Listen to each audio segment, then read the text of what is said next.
नमस्कार शेतकरी बंधूंनो, आज आपण भाविक घनश्याम ठग रुईवाई यांच्या शेतामध्ये आज आपण PDQ आंबा हे जे पंजाबराव देशमुख कृषी विद्यापीठाचं वाण आहे त्या PDQ आंबाच्या शेतामध्ये आहोत आणि हे वाण त्यांनी BBF पद्धतीने आपल्या कृषी विज्ञान केंद्राच्या मार्गदर्शनाखाली लावलं। तर आपण भाविक ठग यांना या वाणाबद्दल आणि या तंत्रज्ञानाबद्दल यांची प्रतिक्रिया जाणून घेऊया। नमस्कार।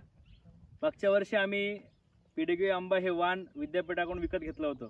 मागच्या वर्षी त्या वाणाची इतका शॉर्टेज होता की आम्हाला फक्त एकच बॅग मिळाली आणि बाकीचं इतर सोयाबीन आमचं 15 बॅगा होतं आणि एकच बॅग होती आंबा व्हेरायटीची। बाकीच्या सोयाबीनाचा ॲव्हरेज मागच्या वर्षी येलो मोझॅकमुळे 4चा 3चा 2चा लागला, पण आंबा व्हेरायटीचा ॲव्हरेज मागच्या वर्षी आम्हाला एकरी 10चा लागला।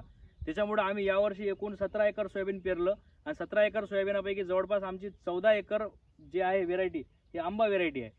आणि आम्हीच नाही पेरलं तर आम्ही गावातील काही लोकांना आमच्या घरचंच वाण विकलं, त्यांच्यासुद्धा शेतात चांगल्या पद्धतीने याचं जर्मिनेशन झालं आणि चांगल्या पद्धतीने शेंगाचा लागसुद्धा लागलेला आहे। तर आपण बघू शकता या शेतामध्ये आम्ही दिनांक 28 जूनची ही पेरणी आहे। 28 जूनला आम्ही हे BBF तंत्रज्ञानानं म्हणजे रुंद सरी वरंबा पद्धतीनं आम्ही हे सोयाबीन पेरलेलं आहे। या सोयाबीनामध्ये अतिशय चांगल्या पद्धतीनं म्हणजे पाण्याचा निचरा झाला, म्हणजे एक्स्ट्रा यावर्षी बरसात खूप झालेली आहे, त्याच्यामुळं जेवढी बरसात झाली नको असलेलं पाणी सगळं या सरीतून शेताच्या बाहेर चाललं गेलं, त्याच्यामुळे पीक अजिबात चिबडलं नाही आणि सोयाबीन हे बेडवर राहिल्यामुळे सोयाबीनची कंटिन्युअसली चांगली ग्रोथ झाली, चांगल्या त्याच्या ब्रँचेस झाल्या।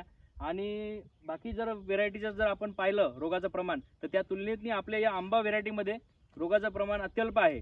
तसेच येलो मोझॅकचा अजूनपर्यंत आमच्या शेतात प्रादुर्भाव झालेला नाही आणि मागच्या वर्षी जसा आम्हाला 10चा उतारा लागला, यावर्षी तर आमचं असं टार्गेट आहे की आंबा व्हेरायटीचं विद्यापीठाच्या पुस्तकात जे कृषी संवादिनीमध्ये जे आयडियल उत्पन्न आहे 28 ते 32 प्रति हेक्टर, म्हणजे 28 ते 32 क्विंटल प्रति हेक्टर, तर ते आम्हाला ते आयडियल उत्पादनच घ्यायचं आहे। तर त्या हिशोबाने आम्ही याला आत्तापर्यंत सगळं नियोजन केलेलं आहे। सवाल आज बघू शकता आपण, प्लॉट चांगला आहे, जागाही चांगला आहे आणि ब्रँचेस पण चांगल्या केलेल्या आहेत।